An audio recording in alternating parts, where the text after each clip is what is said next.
Okay, so we've just heard about stage one. Stage one is the process of getting ready. The story of Monsters Incorporated. I'd like to rename that the Tao of Boo. That's what I'd like to call it.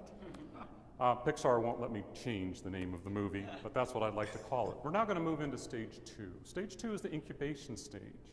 Stage two can be easily said this way. It's the art of doing nothing.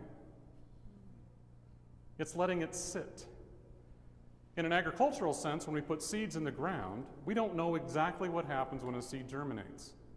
Scientists can observe it, they can predict it, but they can't tell you exactly what happens.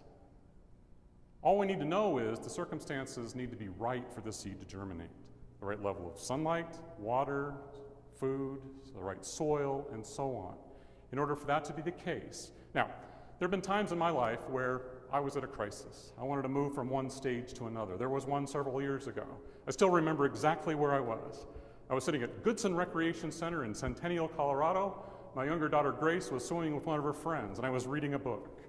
And this book had a passage in it that was talking about my journey. I just didn't realize it at the time.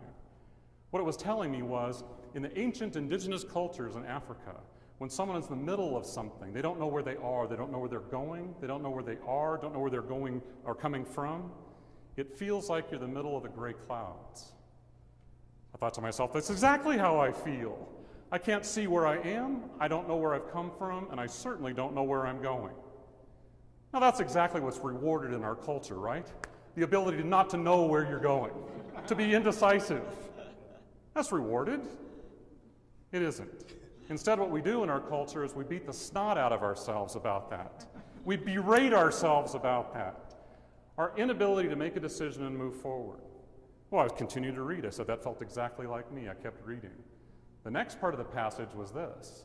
And these warriors in the middle of this journey, here's how they are treated by the rest of the tribe. With honor, with deference, and with respect.